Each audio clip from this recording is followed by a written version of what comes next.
Welcome to another installment of Conrad's Car Clinic, a look into the mechanical side of all things automotive on In Wheel Time. Here's Conrad DeLong. Just thought I'd pass that along. Time now for Conrad's Car Clinic.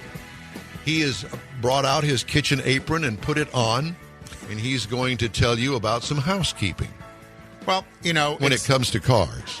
Well, I wanted to clarify that. But there's a relationship to this housekeeping to your house as well. You know, everybody's house has a filter in their air conditioning system. So it's on the intake side of your air conditioning system, and you need to change it every now and then because the filter in the house kind of fills up with hair and dust.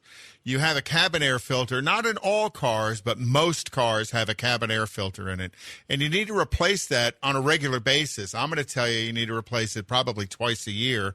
And this is going to be one of those times of the year that you want to replace it.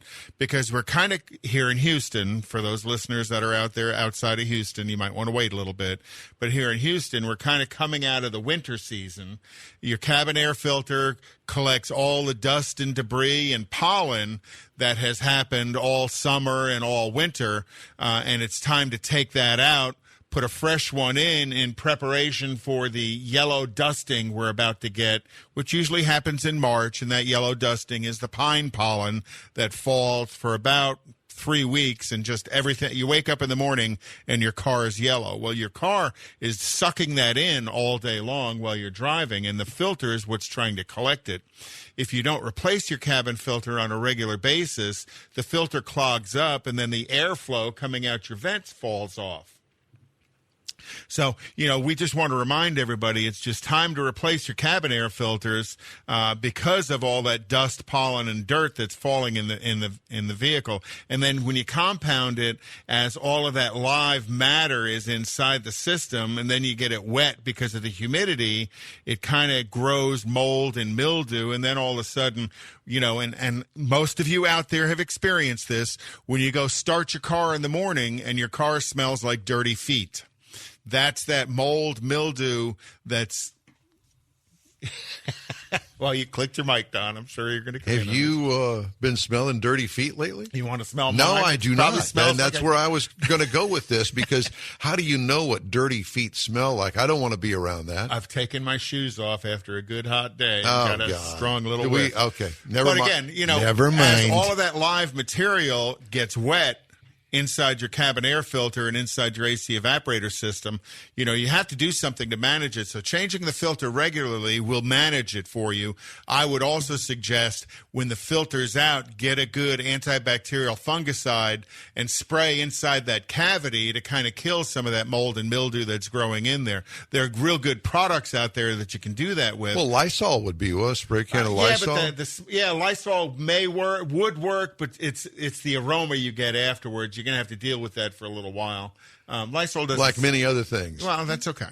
But if that doesn't manage it, you're going to have to do what's called an evaporator cleaning service. And some of the real good evaporator cleaning services out there literally fill the evaporator up with a foam agent, kind of like scrubbing bubbles, and you turn the AC on and it pushes the foam through the evaporator. It releases all of that junk that's growing in there, and it drains out it breaks into a liquid and drains out the drain. But you'd be surprised how much junk can get into a cabin air filter. I mean, besides just the leaves and pine needles, I mean, we've seen varmints nesting inside of it. Well, the other thing is, too, and I think everybody needs to keep in mind that this filter is not the size of your home filter. So you're shoving all that air into a little bitty filter that's about the size of a 1 pound coffee can. Correct. And you know how much air is going through there. There's a lot of air going through there while you're driving the car. Yeah. So you want to get it replaced on a regular basis. The other thing you really want to do is at the base of your windshield underneath the wipers is probably a screen or a vent, and that's where the air intake is for your AC system. Keep that clear of pine needles and all kinds of stuff that's falling in there. Clean that out maybe once a week, because all of that stuff falls in there and gets into your cabin air filter and clogs it up. Conrad's Car Clinic is a copyrighted presentation of In Wheel Time.